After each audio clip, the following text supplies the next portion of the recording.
성도 여러분 안녕하십니까? 오늘 화요일 예배는 우리가 특별한 의미를 가진 예배일이 되겠습니다.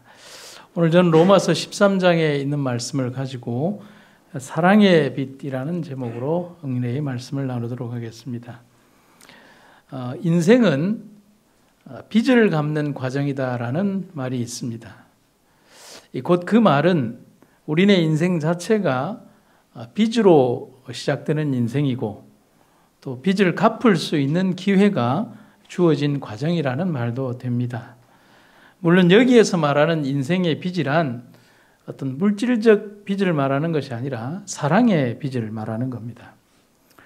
스스로 선택해서 태어나는 사람도 없지만 태어난 이후에는 스스로 자기가 생존하기까지 오랜 세월을 부모의 사랑과 관심 그리고 희생과 무화적인 봉사를 통해서 살아가게 됩니다.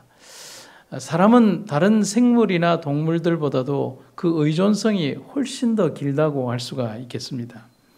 그래서 우리는 탄생 자체부터 우리는 빚지는 삶으로 시작하게 되는 겁니다.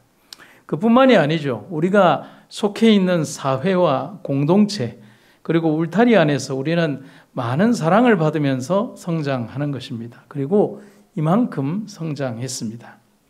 그럼 우리의 남은 인생은 뭘까? 그 빚을 갚기 위해서 우리는 남은 삶을 살아가야 하는 것이라고 말할 수가 있겠습니다.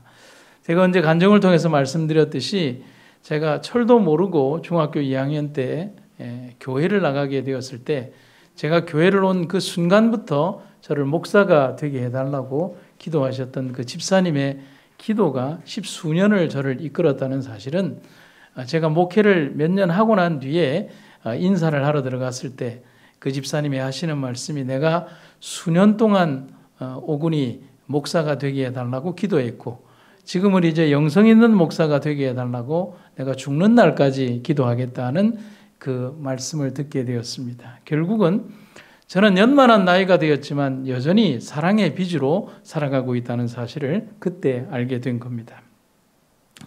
그렇듯 우리는 삶에서 무던히도 많은 사랑의 빚, 곧 은혜와 사랑으로 감싼 재물과 또 희생의 빚을 받으면서 살아왔습니다.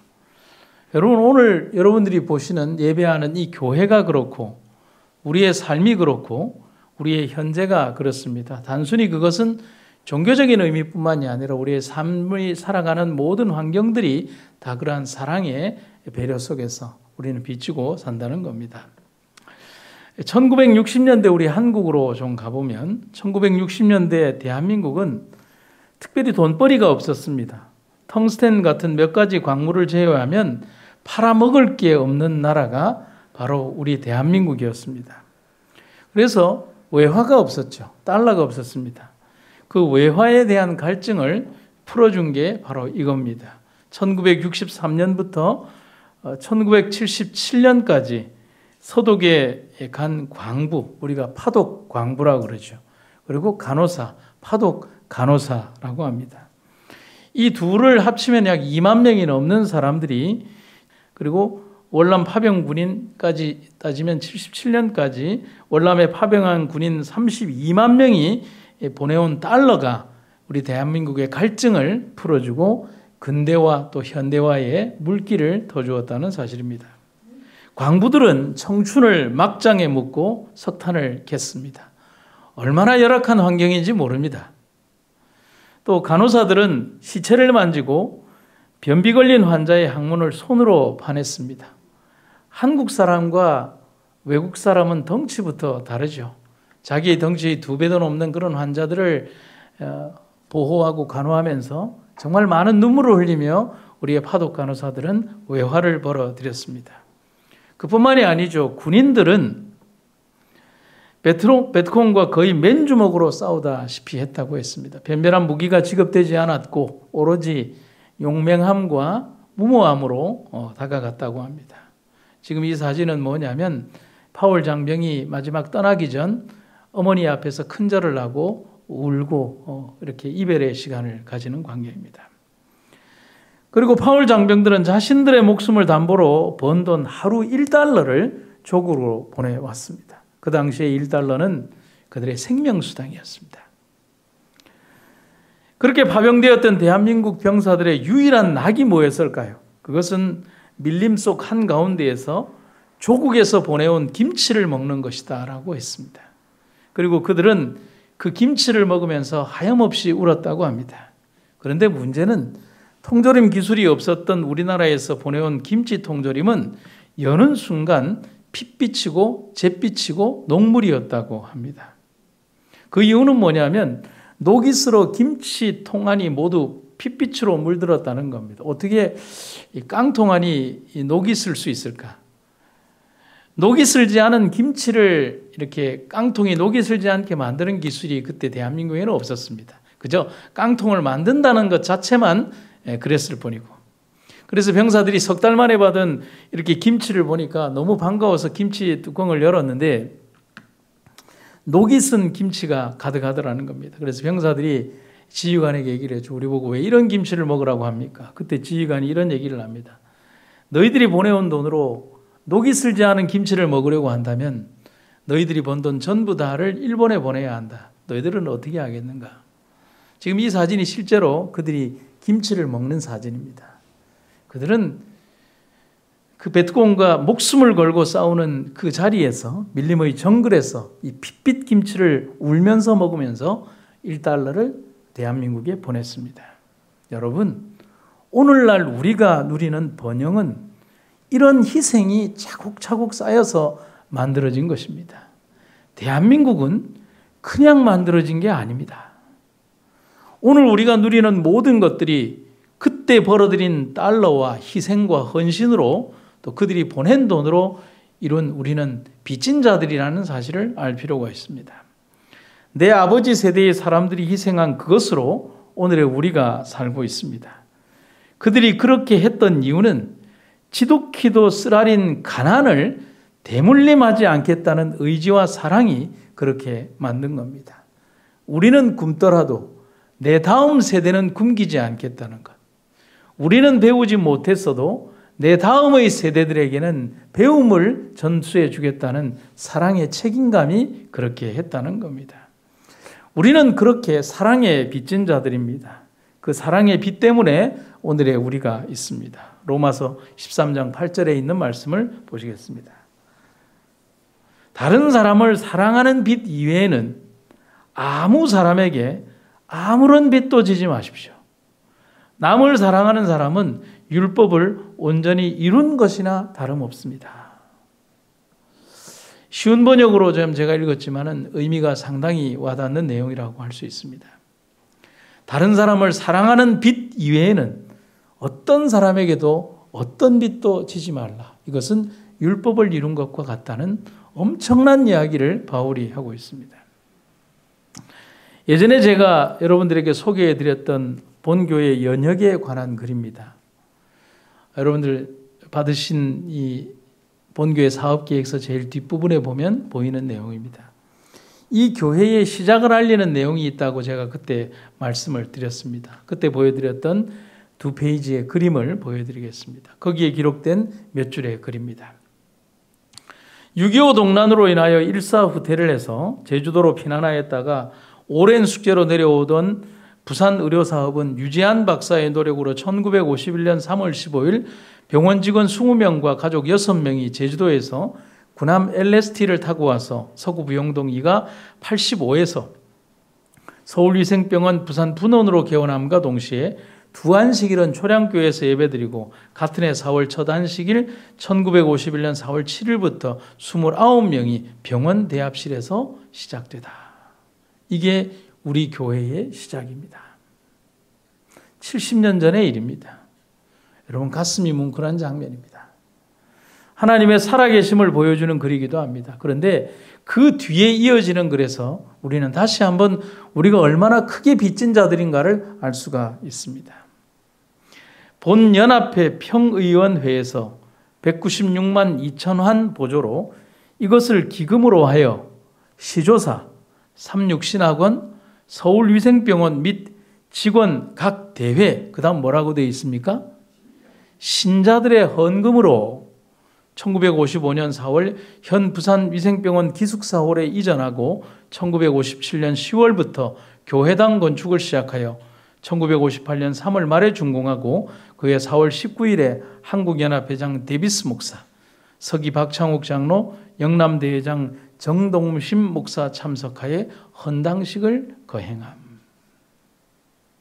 여러분, 이 교회는 그렇게 목숨을 던지며 오로지 그들의 살 길을 찾아 도망간 게 아니라 다시 또 다른 병원과 교회를 짓기 위하여 그 군함을 타고 부산으로 왔던 사람들이 목숨을 걸고 지은 교회가 이 교회입니다.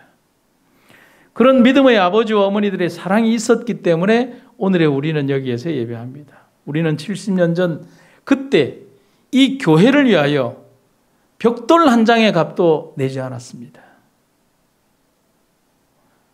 누가 했습니까? 그들이 했습니다. 먹지 못하던 그들이 벽돌을 나르고 이으면서 이 교회를 지은 것입니다.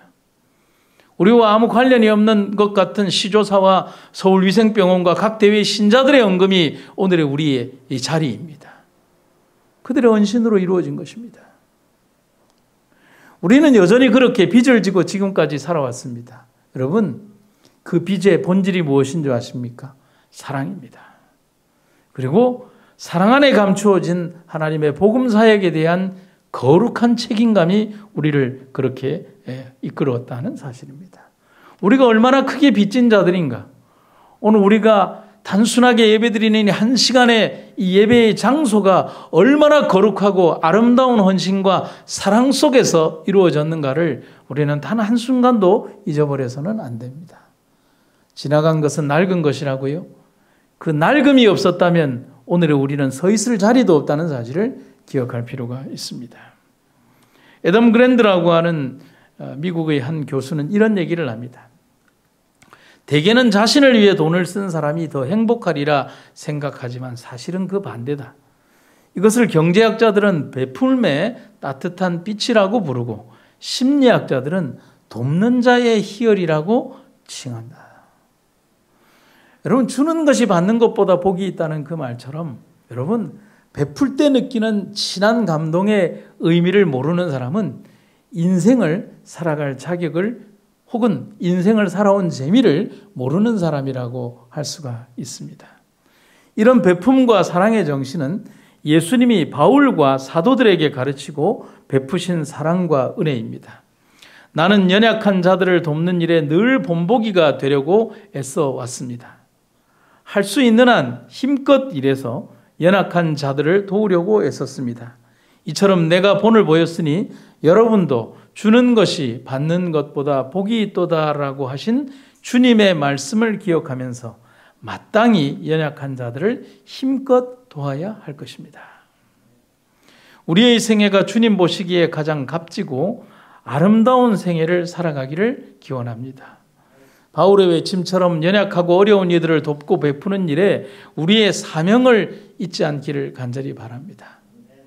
다 누리고 살고 또 수없이 많은 어떤 은혜의 복을 누리면서도 정말 주께서 우리에게 일하라고 명하신 그런 복음사에게 가장 중요한 베품을 잊어버리는 우리가 되어서는 안 됩니다. 또한 다음 세대를 위하여 우리 역시도 그들에게 사랑의 빚을 엄청 많이 남겨주고 그들을 빚쟁이로 만들어야 될 책임이 있지 않겠습니까? 1976년부터 지금까지 45년 동안 이남 여사와 그 후손들이 희사한 자금은 수백 명의 신학생들에게 전달되고 사용되어졌습니다.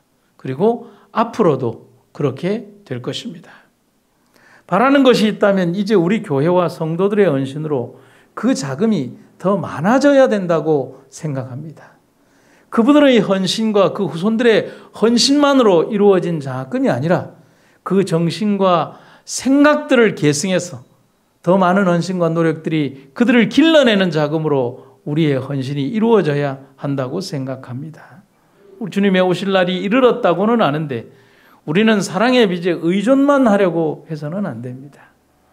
더 많은 젊은이들이 그리고 더 넓은 지역에서 이 사랑을 받을 수 있게 해야 하지 않겠습니까? 그러기 위하여 우리 역시도 아낌없이 다음 세대를 위한 사랑의 빚을 넘겨줄 수 있는 그런 헌신의 생애가 되기를 간절히 바랍니다. 지상의 모든 것은 인간에 대한 하나님의 사랑의 표현으로서 당신의 풍성하신 손으로 이곳에 놓아둔 것이다. 가난한 사람들은 하나님의 소유요, 복음 사업도 주님의 것이다. 금과 은도 주의 것이다. 그러므로 하나님께서 원하시면 하늘에서 저희에게 금과 은을 비같이 내리실 수 있으시다. 그러나 그분은 그렇게 하는 대신에 인간을 당신의 청지기로 삼으시고 그에게 쌓아두기 위함이 아니라 남을 유익되게 하는 일에 사용하라고 재산을 위탁하신 것이다. 이래하여 그는 사람을 지상에서 당신의 축복을 나누어 줄 매체로 삼으신다. 하나님께서는 인간이 자비롭고 이타적인 품성을 가지신 창조주와 같이 되어 결국 영원히 영광스러운 보상에 그리스도와 함께 참여하도록 자선제도를 계획하셨다. 이 큰 빚을 어떻게 갚아야 할까요? 우리에게 사랑의 빚을 지운 믿음의 선배들은 그들에게 빚을 갚으라고 말하지 않습니다. 다음 세대에게 그 빚을 넘겨주라고 말하고 있습니다. 우리가 그 원대한 책임을 잊지 않는 여러분과 제가 되기를 간절히 바랍니다. 말씀을 마치면서 칼 매닝거라고 하는 한 의사분의 글을 읽어드리고 말씀을 마치도록 하겠습니다. 사랑은 사람을 치료한다. 사랑을 받은 사람, 사랑을 주는 사람, 할 것 없이 사랑은 사람을 치료한다. 오늘 그 사랑이 우리를 치료했고 우리의 다음 세대에 가장 위대한 처방전으로 남겨줄 수 있기를 하나님의 명령을 기억하는 여러분과 제가 되기를 간절히 바랍니다. 사랑과 은혜가 충만하신 아버지 하나님, 이렇게 우리들에게 사랑의 빚을 주시니 너무나 감사합니다. 감당기 어려운 은혜가 우리와 함께 하고 있고 우리는 그 사랑을 통하여 호흡하고 생애하고 살아가고 있음을 잊지 않게 하여 주시옵소서. 우리 역시 우리 삶의 순간이 마감되는 순간까지 우리 역시 다음 세대를 위한 아름다운 사랑의 빚을 남겨줄 수 있도록 헌신하고 또 희생하게 하여 주시옵소서. 주의 오실 날이 가까운 이때에 우리가 언제까지 이 땅을 기경하는 데에만 우리의 재물을 사용해야 하겠습니까? 수없이 많은 종을 불러일으키고 그들을 일터로 내보내기 위하여 우리의 능력과 재물을 사용케 하여 주시옵소서. 거룩한 주의 종이 헌신하고 봉사했던 그 아름답고 따뜻한 마음이 45년의 세월을 지나서 우리를 일깨우고 있습니다. 우리가 그 정신을 잊지 않도록 도와주시며 하늘의 영원한 능력으로 우리를 돌보아 주시옵소서. 주의 은혜를 감사드리며 예수님의 이름으로 기도드립니다.